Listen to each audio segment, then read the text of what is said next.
The first one is you want to have volume. If you can physically not be heard by the girl, it doesn't matter how charismatic or how cool you are. If people can physically not hear you, you need to speak louder. And this is why you're going to apply this, the rule of 20%. So what does that mean? Any environment you're in, you want to speak 20% louder than the people in there. Now, don't be this guy who's like, oh, what if it's 35 or 16? You get the gist. It's 20%. That's a rule of thumb. You just want to speak a little bit louder than the environment you're in. So let's say you're at Starbucks and people speak like this. Oh, I'll have the latte. Can I get a coffee?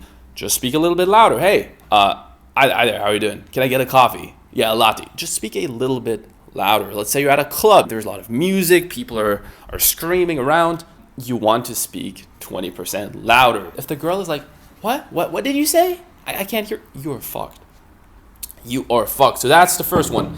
Second one, tonality. There's 3 tonalities. Let's go over them. The first one is report seeking, which is the voice most guys use. Most guys, most people in general actually, have a voice that goes down towards the end of the sentence or the question. So typically, it would go like, hey, how are you guys doing? Do you see what I'm doing here? Goes up towards the end. Oh, do you guys want to eat sushi or Chinese? Goes up towards the end. Neutral voice is typically, hey, I'm currently shooting a video. Report breaking typically goes down towards the end of the sentence or the question. So this would be something like, yeah, I absolutely had to talk to you. Talk to you. Goes down towards the end. Yeah, you guys look absolutely adorable. What's your name? What's your name?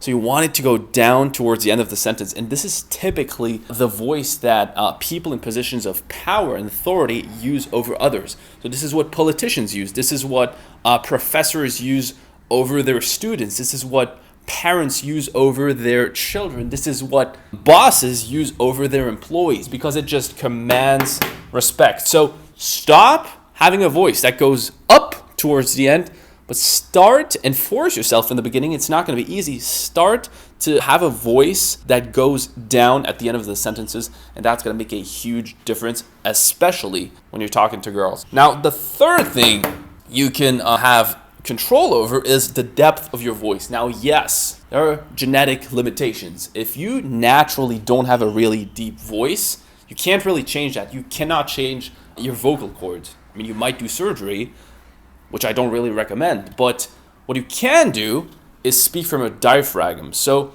most people, they speak from up there. They speak with their mouth. But do you see what I'm doing here? I'm speaking from down there. I'm really pulling it out. And it gives way more oomph and depth to the words you're using. So consciously make the effort when you're speaking to speak from down there. And yes, in the beginning, it's not going to be natural. It's going to be a little weird. I will link a video, by the way, so you can really understand what I mean. But if you do these 3 things when talking to people, but especially pretty girls, your game is going to explode. Because thinking that your voice has no effect on attraction, how people perceive you, is delusional. So master these 3. You want to speak a little bit louder than most people. You want to have a voice that is either neutral or report breaking, so a voice that goes down towards the end of a sentence. And you want to focus on speaking from really down there instead of just, oh shit, there's a fly in here. Instead of having a voice that is just from your mouth. That's basically what you want to do. That's it for today, guys.